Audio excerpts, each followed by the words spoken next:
Hi everybody. This looks like just an ordinary piece of wire on the surface. However, it is a very special piece of wire. It's made of gold. Weighs 16.3 grams and costs $414 US on December the 4th when gold was at $1,217.25 US per ounce. So yep, that's what this is a $414 piece of wire. Why is that? Because it's made of 14 karat pink gold. The wire is 12 gauge in the Brown and Sharp's gauge measurement, and it's 2.1 millimeters in thickness. I'm going to make a bracelet out of it, a baby bracelet. So it'll be very short. It'll have a toggle clasp, which is a super simple clasp to make, as old as the hills. And with this gauge wire, it should make for a lovely little bracelet. Now generally you don't go out and just buy a bunch of wire and guess and hope. You got to do some measurements first. So I've had to calculate some circumferences, some diameters, some lengths, weights, measures, and ratios to get everything I need to get started on this. But the first thing we got to do is get this straightened out so I can cut the bits out that I need. Well, let's straighten this gold wire out. I got a piece of leather over a steel bench block. Should have one of these. Every good jeweler needs a solid steel bench block so that they can hammer the crap out of stuff. Okay, I got my curved wire. I'm just going to wrap it in some leather. I don't want to beat this wire too much into submission. I can do some bending with my hands to get it partially straightened up. But sometimes it's not quite good enough. You can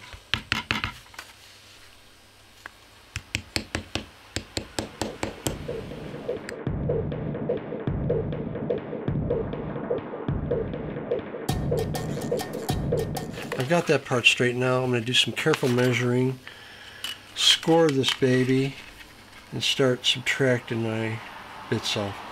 I have a very precise ruler here that allows me to mark off in millimeters. I have to leave a little tiny bit at the end because they're crimped.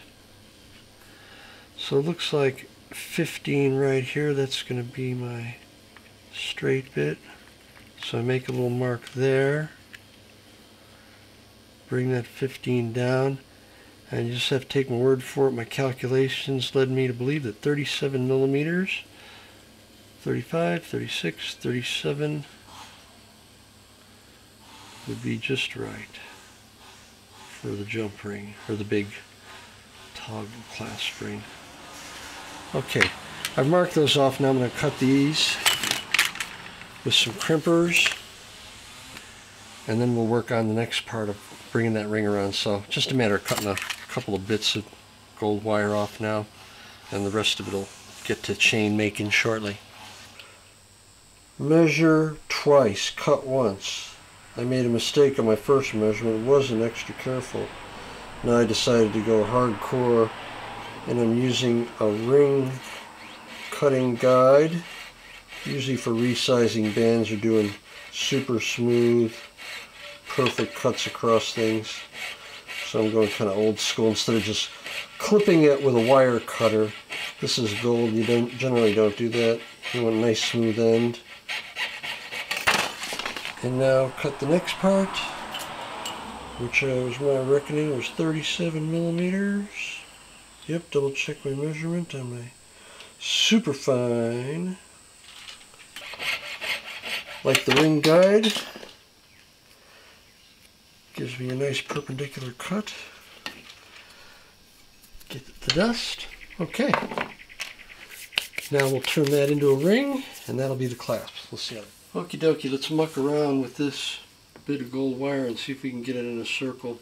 This is a 10 millimeter mandrel that I use for making rings. Came with my jump ringer that I'll explain shortly. Yep, 10 millimeters.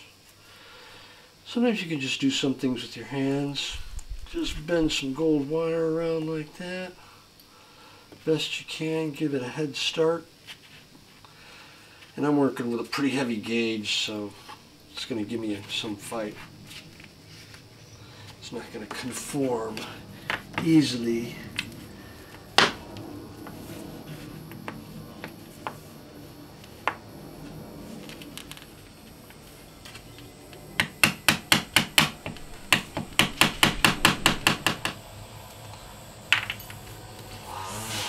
Okay, that's a good start. I think we need something tapered though to get it in a little more round shape.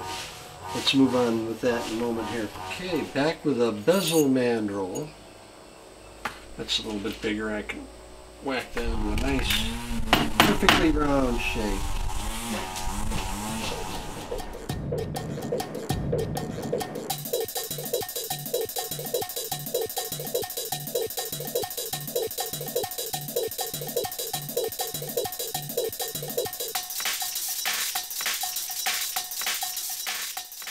Now it's time for some good fun with the jump ringer.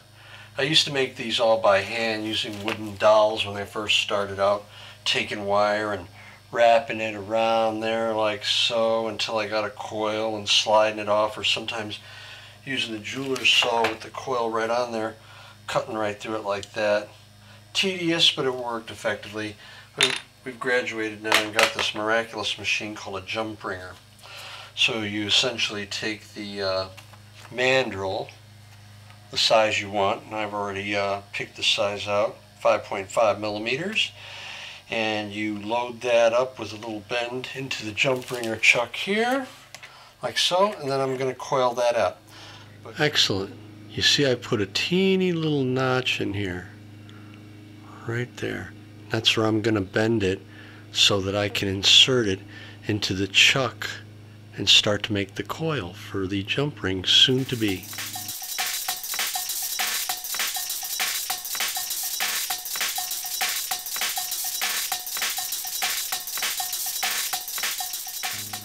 Bene, we've made our bend in the wire. Now I'm going to go get it into that chuck and we're going to start winding it up. We have a head start. As you can see, I've got the wire tucked inside there between the jaws. It slipped out a little bit. I can bend that back into place. I'm going to probably lose the end anyway. You tend to lose a little bit off each end because you never know exactly where you're going to wind up in the series of jump rings, but you just roll them up, pull in as tight as you can, and it'll just coil up all on its own. Very handy tool. You can see there won't be a lot of jump rings, but by the time I get them all together and soldered, maybe I'll have the length I want. Okay, now I'm going to muck around with the rest of them once I get there. So how many full ones will I get? At least 1, 2, 3, 4, 5, 6, 7, 9, 10, 11, 12, 13. I think I might need some more wire. Anyway, these are going to be pretty tough no matter what. Excellent. I'll do some more bending and get them, see if I can get some more of that last spin there. I don't want to lose too much gold off this. Very solid. We have our coil all done up. I've hammered it into submission, optimized my roundness to get the most jump rings maximized out of this piece of wire. I went ahead and drew a line with a Sharpie right down where I want it to go, like that. Now, we have to assemble the jump ringer, which is a pretty unique tool. Very cool. I rest the coil in the bed down there, line that line up with the top best I can. Assemble the head.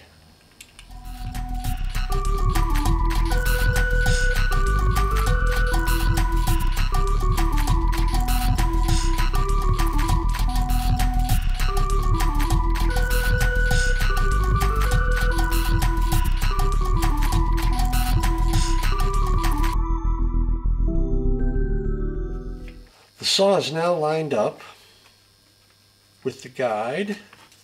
I'm tightening down the collar with the Allen keys. Get it up to speed and then slowly draw it towards yourself.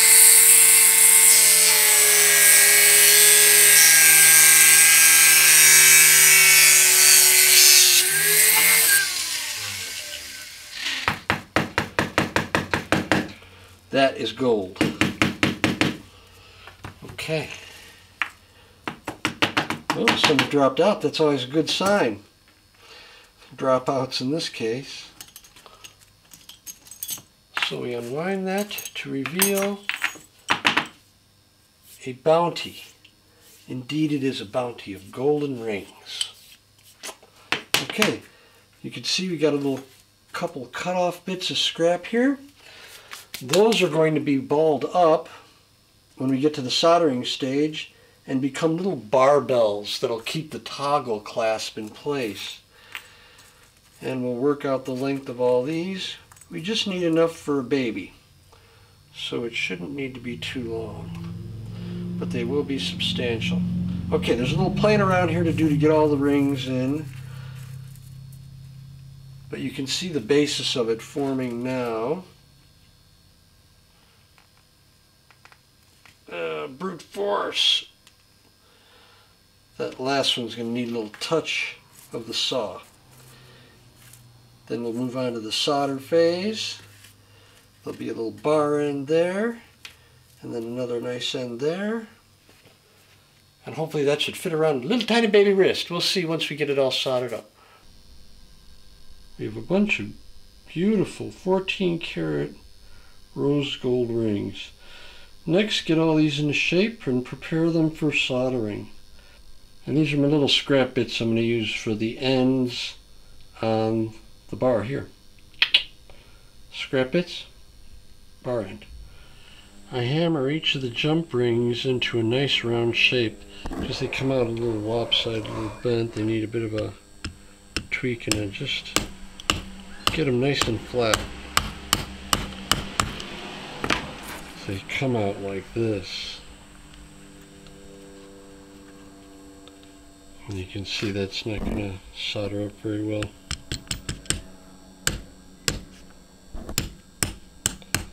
They don't take too much to hammer in shape. I'll finish hammering all those, get them together, and then I'm going to start soldering 5 out of the 12. And that'll become apparent as I start putting them together. When we last left off, I'd created all the jump rings. Now I've separated them into a couple different piles here. The pile here is going to be soldered together enclosed, and then they'll be looped with these half open ones here on the right. The other bits up here just for the clasp and maybe some additional changes I might need to make in the length or something. If it doesn't lay right, it's good to have an extra jump ring or two. And now let's solder them together, at least this batch here, and look at that process. Okay, getting out my trusty little torch, and I'm going to go ahead and solder this. Oh, you might notice that something looks amiss here. That's because I hacked my little torch. I lost my oxygen line because it just deteriorated over years, and I needed to come up with something quick, so I worked out a bit of a backdoor. I've got a replacement torch. Yes, I know it's not safe, supposedly, but it seems to be working fine. I'll replace that in another video, maybe. If jewelry doesn't teach us anything, it's certainly patience.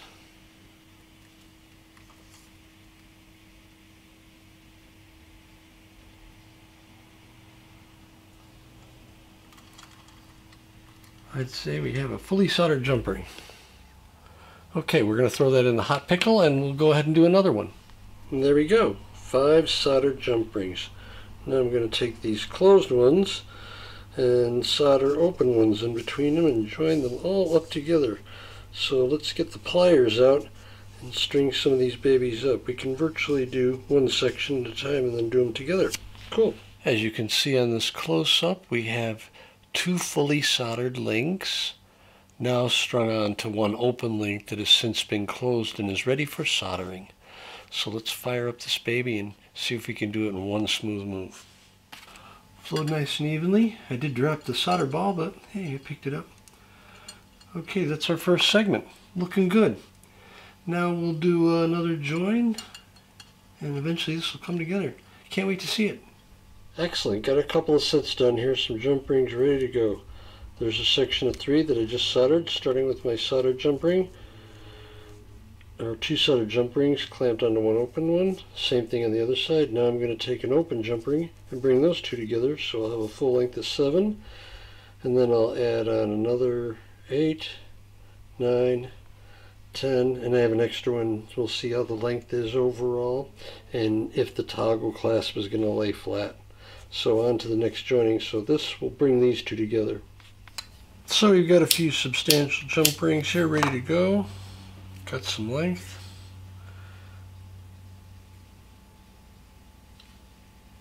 A little bit of the old fire. Now carefully create another bead of solder. It's all run together nicely. Plenty of flux there. Steady my fingers so I don't have too shaky a hand. Get that joint nice and hot. And that just flows in there like magic. Now we have 7 rings. Count them, 7 soldered together. Yay! Next add a couple more on the end and we'll do the final assembly. And we're going to move on to getting the toggle clasp done. I've got the misshapen gold ring I've started for the clasp. I'm going to pound it into a little bit better roundness and then solder it together. So carefully. I'll continue with this and I'll get it into shape and then we'll go ahead and watch me solder it.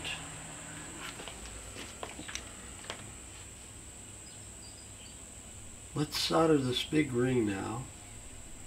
Got my solder in place, joints all fluxed.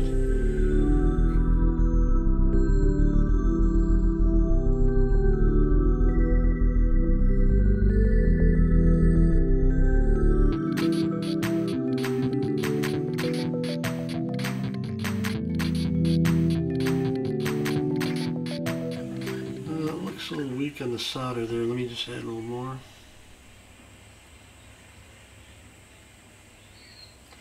Oh, that's beautiful. Nice and flush. I'm a happy chappy. Pickle that. And we'll go on to the next step.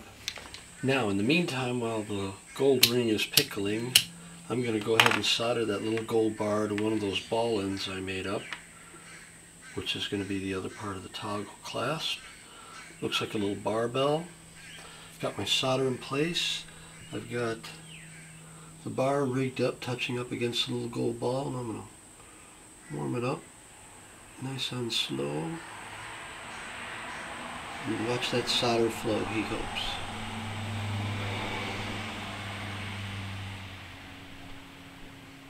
Oh, that looks good. Let me give it a spin, check the other side. Yep. It's flowed all around together in a nice, smooth meniscus curve. I think I'm happy with that. I'll pickle that and then do the ball end right over there on that side then. Excellent. Here we go. Pull the jump ring out of the pickle. Looks as it should. Yes, I notice it's still in an oval shape. Well, sometimes you got to make it an oval to get the two ends to meet flush and get the solder to flow. But it's certainly easy now to get it back into the round with the use of a mandrel. In this case, a smaller mandrel used for jump rings, clasps, and the like if you need something a little larger but not finger ring size. So I'm going to go ahead and beat this baby down into submission and get it in a nice round shape. No sense torturing my viewers with the bang bang bang of it. Let's go do that and I'll come back and go on to the next step. I've soldered this ring all together. This is a half of a jump ring that I cut earlier. I had to file some of the inside to get it to sit up against the ring nice and neat. What I'm doing now is taking a little yellow ochre, mixing it with some alcohol, or metho as we call it here. And I'm going to just paint this joint with the tiniest bit of ochre. And this will inhibit that particular joint from flowing. But the tolerances are very tight here because the jump ring or the toggle clasp is going to now be soldered to this other little ring here, and they're so close together that when I put them up against each other there's not a lot of room to get that soldering. But you can see they sit up pretty tight against each other. That's all I need. So I'm going to lay them flat now and solder them together, and hopefully this joint here should be left alone and won't run. So that's how I accomplish soldering pieces very close together that I don't want to become unsoldered, as it's a multiple step process. Okay, next plan, solder here and there, laying flat on a high heat ceramic block, and that side flowed where I wanted to. Okay, this is a wonderful outcome. They don't always come out the way we want. There's my toggle clasp. Looks like it might be slightly off parallel. One side of the jump ring seems to be a little bit higher, but nothing the little hammering can't put right back into shape. Looking good so far, and that'll be the final end on one when I run a jump ring through there and clip it on to the end ring. I'll have one side done. And you can see the solder did not flow on that middle ring, so it's all intact and flowing well. Just needs a little bit of grinding to get rid of the yellow gold, because this is rose gold. Let's move on. Let us revisit the barbell. As you can see, there's the first end I soldered, the ball to the end of the bar. Nice and flush, should polish up well. Now I've butted up the other end of the bar to the other little ball of gold I made up, and I've got the solder all around. Let's see if we can get this one to, oh, that's not good, flow. A little windy in here, I need some fresh air, so hence it's gonna blow my torch around a little bit. Nice little tiny flame that I can control. And I did whack up against this, and you should double check. I spin it around, see it's pretty much even. I just eyeball this stuff. If I wanted it like perfect CAD design, I wouldn't bother doing it by hand. Then it really wouldn't be handmade jewelry now, would it? Okay, I'm slowly warming that up. Let's get that ball going.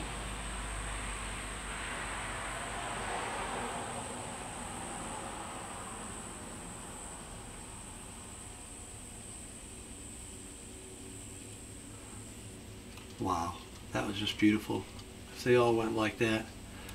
As soon as it reached the appropriate temperature, the solder just melted, flowed completely to the bar and to the ball, forming a nice smooth curve. Here's my soldered end of the toggle clasp, the first one. Well, only Allah is perfect, they say.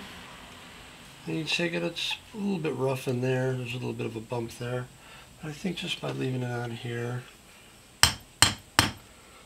give it a few smacks with the hammer. A few smacks with the hammer, and I'll get it in much better shape. And then during the finishing process, you'll lose that shiny gold, and this will all be polished up, and the rose will come out, and this, yeah, will be sanded back.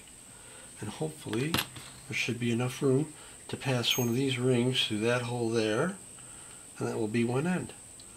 So let's go ahead and fix this up, maybe even start sanding a little bit, and then I'll go ahead and put the other half ring on the barbell. Hopefully that should be a pretty good match, yeah. And I'm going to double check and make sure it passes through this. If not, I might have to make some adjustments, compensations, but that's what it's all about, a little bit of juggling. Can't always do the math perfectly. Moving on. As with everything in life, it is a process. It takes time, care, but you get there eventually. So I've gone ahead and taken this ring, one of these jump rings, opened it up, threaded that baby on the one side, then threaded it through the other rings, and looks like I've got a good portion of my little tiny baby bracelet just about ready. Next I'm going to solder this joint right here, and that will be bomb-proof and forever on that end, and then I will tidy up the barbell on the other end and solder its little ring to it. Here we go, let's solder the barbell. We've got a delicate balance going here. Barbell, as you can see, with its two soldered ends. I think those should be okay. I hope they don't get too overheated during the process. You know what? I think I'm going to go ahead and paint a little ochre on them just to make sure. Okay, it's warmed up sufficiently. I'm moving in there. Solder's starting to bead. Want that bar nice and hot.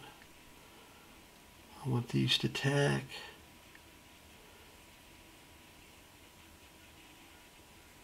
Pull a little bit more solder in there. There we go. Oh, that's much better. I got a nice smooth join now. There's no lumpiness. Okay, let's clean this one off and move on to the final joining, and let's see what it all looks like. Here we go, soldering the final ring on the toggle clasp side. Let's see how this one goes.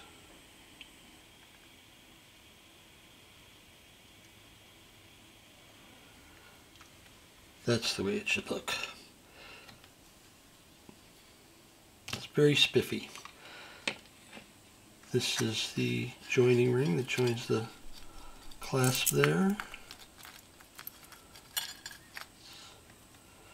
Pickle this as well. And that's how it sits. You can do some finishing on there and join the final end. Looking good. And we'll see if it fits baby. Oh goodness. I've got my last ring. I've got my bar. I've checked to see that all the rings are aligned, that if I put this last ring in, that will lay flat and that will lay flat. I hope that makes sense to everybody. Now we see if it'll actually come together. That goes through there. Voila! One baby bracelet. If baby's wrist is thicker than this, however, I might have to add a couple more rings, because I can only add 2 rings to get it so that it's perfectly flat and lays correctly. But it does join together. Man, it's chunky. And I just have to try it on a baby's wrist. Next phase.